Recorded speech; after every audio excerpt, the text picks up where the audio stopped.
Now, let's take a look at the graph of f prime. So let's let this represent f prime. And we'll still make conclusions about our function f from the graph of f prime. So for example, where is f increasing? Well, f increases when f prime is positive. This is the graph of f prime. And f prime is positive when this graph is above the x-axis. So for example, from A to C, not including A and C, f prime is positive. So we can write that f increases on the interval from A to C. And where else is f prime positive? In other words, where else is the graph of f prime above the x-axis? Well, from E to infinity. So union E to infinity. Where is f decreasing? F decreases when f prime is negative. And of course, this is the graph of f prime. And so this graph is negative when it is below the x-axis. So from negative infinity to A, this graph is below the x-axis. And also from C to E. So here we have figured out where f is increasing and where f is decreasing just by looking at the graph of f prime. Now, where does f have a local max? This is a toughie. Ask yourself, what has to happen for f to have a local max? Well, f prime has to change from positive to negative for f to have a local max. So here's f prime being positive because the slope is positive, and here's f prime being negative because the slope is negative. Of course, here we're looking at the graph of f.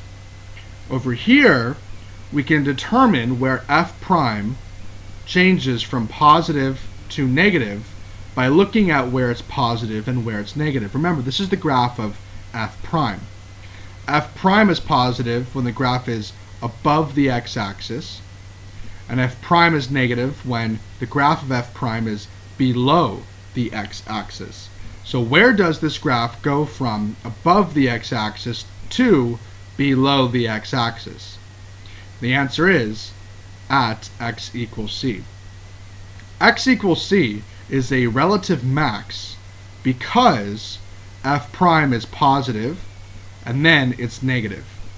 So we have a local max at x equals c. And the reason is because f prime changes from positive above the x-axis to negative below the x-axis.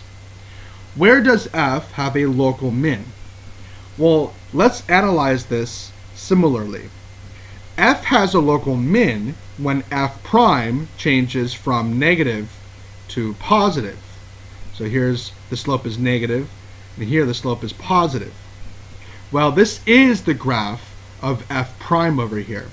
And so the graph of f prime is negative when it's below the x-axis, and it's positive when it's above the x-axis. So where does this graph change sign from negative to positive? One of them is A, the other is E, because f prime is going from below the x-axis to above the x-axis, negative to positive. So we have local mins at x equals A and at x equals E, because our graph of f prime is going from negative to positive. Where does f have inflection points? Well, thinking analytically, f has inflection points when f double prime changes sign. F double prime. Now, here is the graph of f prime. How does f double prime relate to f prime? Well, f double prime is the slope of f prime. So f has inflection points when the slope of f prime changes sign.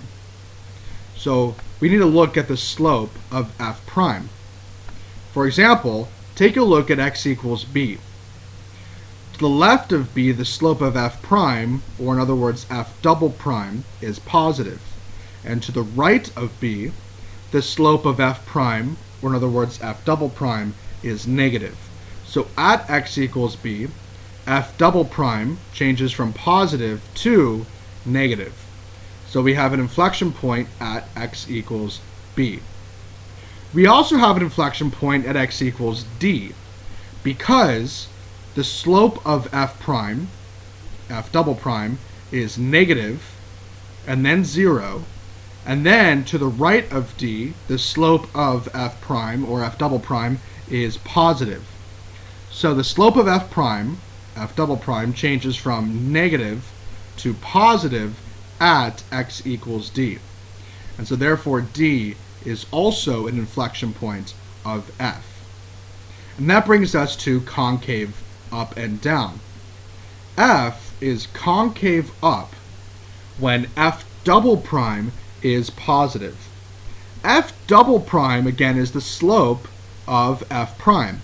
So we want to find out where the slope of f prime is positive.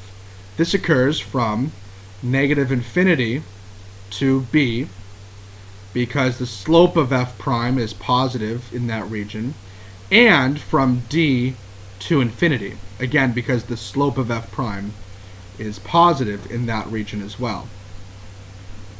And f is concave down on the interval from b to d, because the slope of f prime, or f double prime, is negative. And here's our full analysis just by looking at the graph of f prime.